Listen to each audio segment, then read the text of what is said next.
Assalamualaikum warahmatullahi wabarakatuh. Bertemu lagi dengan saya dari Feryadi, si Pak Guru. Kali ini saya akan membuatkan tutorial bagaimana cara melakukan uji beda dua kelompok non-parametrik dengan main Whitney U-test. Nah, untuk melakukan uji non-parametrik main Whitney U-test, kita harus mengetahui terlebih dahulu nilai mediannya. Nah, tentu untuk melakukan uji ini asumsi data kita adalah data yang tidak berdistribusi normal, seperti itu. Jika berdistribusi normal, kita tidak perlu melihat nilai median, kita cukup melihat nilai mean-nya. Kemudian uji yang dilakukan pun tentu melakukan uji independen sample t-test untuk data yang berdistribusi normal. Kali ini asumsinya tidak berdistribusi normal, maka kita melakukan dengan uji main Whitney U-test. Nah, kita mencari terlebih dahulu nilai mediannya. Kita klik analyze, kemudian kita klik statistik, descriptive statistik, kita pilih explore, kemudian kita kembalikan terlebih dahulu. Nah, tentu kita ambil nilai totalnya. Ini masih dengan pengolahan data digital literasi yang di awal-awal kemarin ya, masih dengan data ini. Kita klik total di sini, masukkan ke dependent list, kemudian faktor listnya kita pilih jenis kelamin karena kita akan mengolah berdasarkan data jenis kelamin. Kita masukkan ke faktor list, kemudian kita klik plots, kemudian ya ini kita klik histogram, kemudian klik normality. Nah, karena kita mencari normalitas datanya. Kita klik continue, kita klik OK. Nah, sudah berproses ini. Nah, di sini bisa kita lihat bahwa nilai mediannya untuk yang jenis kelamin wanita itu 51. Kemudian pria nilai mediannya adalah 54. Kalau kita mau melihat nilai mean-nya juga bisa, di sini juga ada mean-nya 51 untuk wanita 51,7073. Sedangkan untuk pria mean-nya 55,1333. Namun yang akan kita fokuskan adalah di median. Mediannya untuk wanita itu 51, untuk pria 53. Nah, ini hasil uji normalitasnya. Nah, kita lihat jumlah sampelnya, wanita ada 82, pria ada 45. Nah, di sini untuk menentukan apakah kita menggunakan Kolmogorov-Smirnov apakah Shapiro-Wilk, tentu dengan melihat jumlah sampel.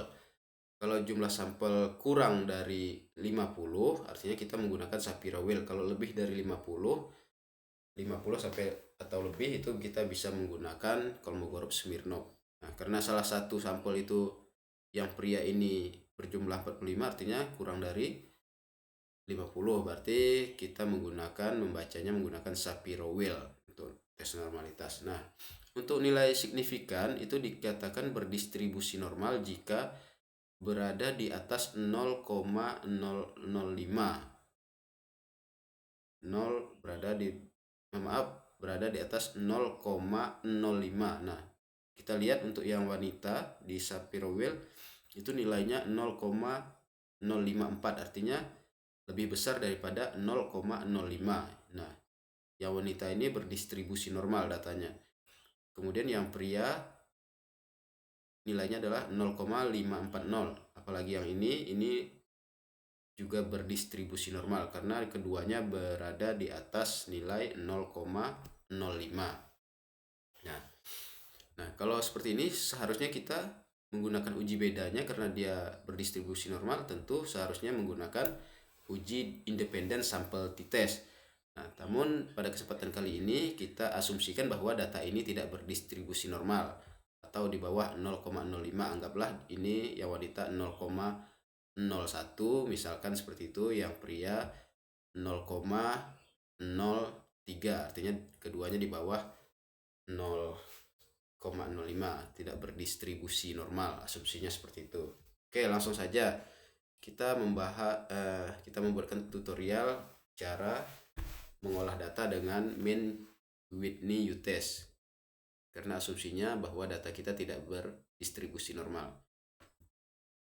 Klik Analyze, kemudian kita pilih Non-Parametric Trace, kemudian kita pilih Legacy Dialog, kemudian kita ambil two independent sampel karena kita akan mengolah dua sampel, yaitu sampel dari jenis kelamin wanita dan jenis kelamin pria.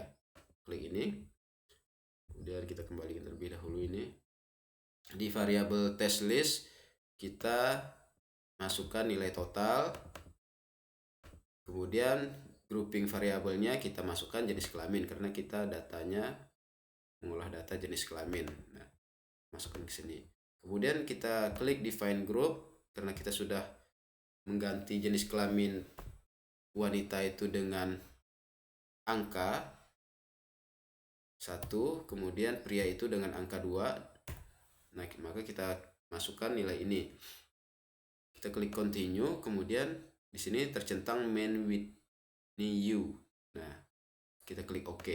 Maka akan terproses lagi data seperti ini. Nah, muncul ya. Nah, dari sini bisa kita lihat dari main with new test di ranknya wanita itu mainnya adalah 56, rata-ratanya kemampuannya 56,20, sedangkan pria 78,22. Artinya kemampuan digital literasi pria ini lebih tinggi dari kemampuan digital literasi wanita. Namun di sini kita belum tahu apakah ada perbedaan yang signifikan atau tidak ada perbedaan signifikan. Nah, dari mana kita bisa membaca hal tersebut? Kita bisa membacanya melalui data tes statistik ini dengan melihat pada bagian signifikan to tell-nya. Nah, ketentuannya seperti ini. Jika nilai signifikan to tell-nya itu lebih besar daripada 0,05, maka nilai tidak ada perbedaan yang signifikan. Namun kalau lebih kecil daripada 0,05 maka ada perbedaan yang signifikan, seperti itu. Nah, karena nilai pada signifikan to tell ini adalah 0,001, maka ini kan tentu lebih kecil daripada 0,05. Maka di sini bisa disimpulkan bahwa ada perbedaan yang signifikan dengan kemampuan digital literasi pada mahasiswa pria itu lebih besar daripada kemampuan digital literasi pada mahasiswa wanita. Nah, seperti itu. Nah, ini sudah saya buat sebelumnya bahwa ini rumusan masalahnya seperti ini. Apakah ada perbedaan yang signifikan pada digital literasi antara mahasiswa pria dan wanita di FKIP Untan? Untuk hipotesisnya H0 tidak ada perbedaan yang signifikan pada digital literasi antara mahasiswa pria dan wanita FKIP Untan. HA-nya ada perbedaan yang signifikan pada digital literasi mahasiswa pria dan wanita pada FKIP Untan. Nah, dari data ini kan ada perbedaan signifikan nih. Kemudian kemampuan pria itu lebih tinggi daripada kemampuan wanita pada digital literasi. Maka berdasarkan ini H0 ditolak, kemudian HA-nya diterima karena ada perbedaan yang signifikan pada digital literasi antara mahasiswa wanita dan mahasiswa pria. Nah, kesimpulannya berdasarkan hasil uji Mann-Whitney test dapat disimpulkan bahwa nilai signifikasi to tell sebesar 0,001, maka hipotesis HA diterima dan HO ditolak. Dengan demikian terdapat perbedaan secara signifikan pada digital literasi antara mahasiswa pria dengan median 54 dan mahasiswa wanita dengan median 51, dengan rata-rata digital literasi mahasiswa pria 78,06, sedangkan kemampuan digital literasi mahasiswa wanita main rank-nya adalah 56,27. Artinya mahasiswa pria lebih terampil dalam penggunaan digital literasi dalam perkuliahan dibandingkan mahasiswa wanita. Seperti itu. Mungkin demikian yang bisa saya bahas pada kesempatan kali ini. Saya akhiri. Assalamualaikum warahmatullahi wabarakatuh.